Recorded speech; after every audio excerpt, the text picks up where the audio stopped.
La honte transgénérationnelle, un héritage invisible. Bonjour, c'est Anne, j'espère que vous allez bien. Aujourd'hui, je vous propose un voyage intérieur sur la honte, tout particulièrement sur la honte transgénérationnelle. Trouver la honte qui est véhiculée dans votre famille va changer votre manière d'être au monde, parce que sans le savoir, nous héritons d'une honte transgénérationnelle.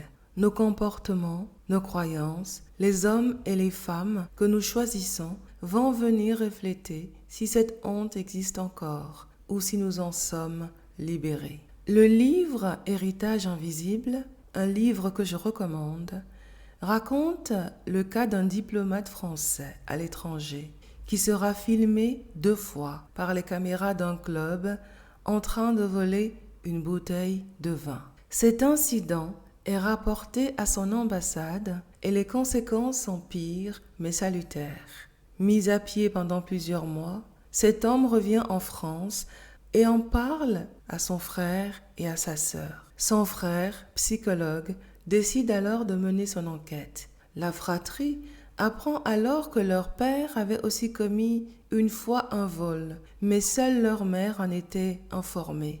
Le père, envahi par la honte, n'en avait parlé à personne d'autre. Voici ce que dit le livre L'héritage invisible à ce sujet.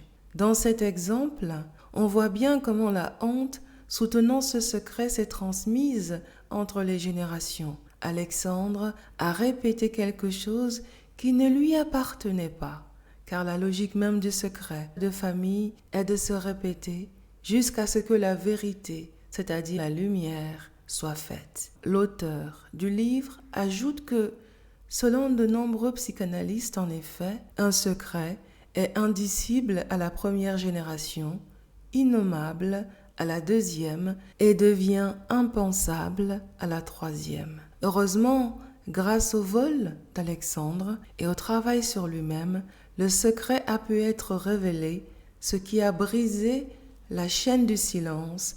Ses enfants n'en hériteront pas.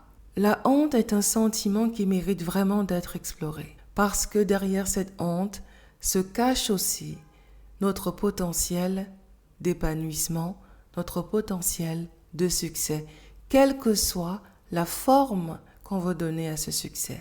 Voici encore pourquoi.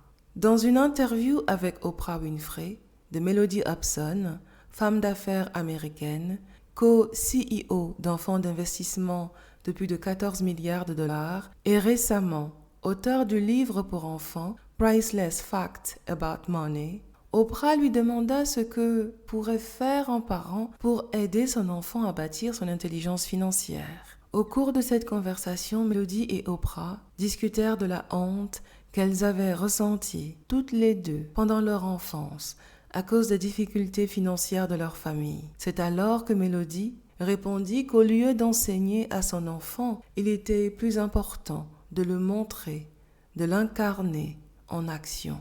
Incarner cette intelligence, cette sagesse, cette acuité financière. J'évoque ce passage parce que Mélodie souligne à juste titre le fait que les enfants mémorisent aussi en voyant ce que fait leur environnement, ce qui m'amène à parler de la mini-série télévisée « Les oiseaux se cachent pour mourir ». Cette série, je trouve, met vraiment en exergue l'héritage invisible de la honte. Un prêtre, Ralph de Bricassart, qui gravira tous les échelons jusqu'à devenir cardinal, tout en ayant une relation intime avec une jeune femme, Maggie. Dans la série, à plusieurs reprises, Ralph a le choix de vivre avec Maggie. Mais peut-il vraiment créer une relation saine avec elle, avec une femme, quand on sait qu'il n'a pas guéri sa relation avec sa mère? De l'autre côté, la mère de Maggie, qui a un premier enfant, né d'une liaison avec un homme marié, cachera ce secret. Mais hélas, le second homme de sa vie, devenu son mari, le révélera au fils concerné au cours d'une conversation tendue. La mère de Maggie a été forcée d'épouser un homme qui n'était pas issu de son rang social. Cette honte sera transmise de la mère au fils aîné qui décidera alors de partir, d'aller gagner plus d'argent dans des combats. Ce fils,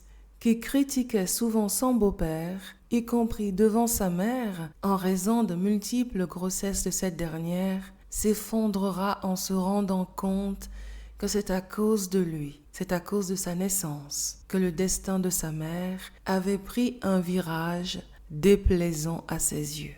Et Meggy, seule fille de la fratrie, est ignorée pendant son enfance et même son adolescence par sa mère. Ses choix sont impulsifs. Ne parvenant pas à avoir l'homme qu'elle voulait, un homme marié à l'église, un homme qui refuse de la choisir, Meggy se marie soudainement et malgré une première maternité, son mariage raté la pousse à retourner vivre avec sa famille à Drogheda. Sauf qu'elle rentrera avec une grossesse. Le père biologique du deuxième enfant de Meggy est Ralph de Bricassart. Sa mère, Fiona, le saura tout de suite. Près de 20 ans après, Dane, ce fils du secret, se sent appelé à devenir prêtre. Le père, Ralph, et le fils, Dane, travailleront ensemble à Rome sans jamais savoir qu'il y avait un autre lien qui les unissait. Et la relation entre Meggy et l'enfant aîné, qui est une fille, sera l'exact reflet de sa relation avec sa mère. C'est une relation qui est cordiale,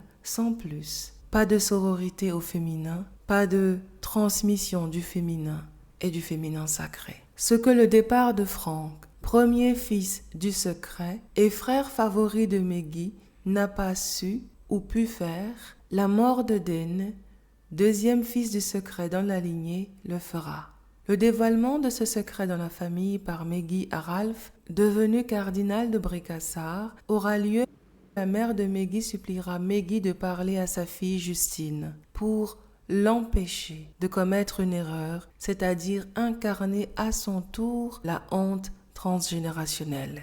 Justine veut rester avec sa famille à Drogheda, alors qu'il y a un homme qui l'a choisi. Elle se sent coupable de la mort de Dane, son frère cadet, parce que cette tragédie a eu lieu pendant qu'elle passait du temps avec son compagnon. En parlant à sa fille, en la suppliant de partir avec son compagnon, Meggy libère sa fille de la honte transgénérationnelle. Dans cette conversation avec Justine, les mots de Meggy avaient non seulement du poids, mais aussi un nouvel amour maternel, un nouvel héritage, parce que Meggy elle-même avait été libérée par les mots d'amour, par les mots de demande de pardon de sa mère Fiona. Ce que la mère de Meggy, Fiona, n'a pas pu vivre, ce que Meggy, la fille, n'a pas pu vivre, c'est-à-dire vivre avec un homme qui l'ait choisi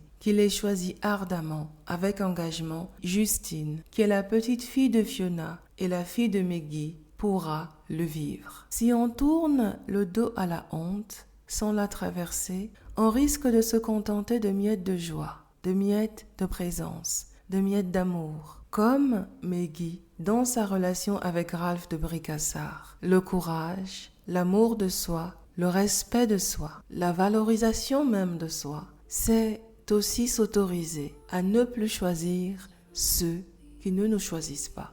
C'est la fin de ce partage. Merci d'être resté jusqu'au bout avec moi. Belle journée et à bientôt.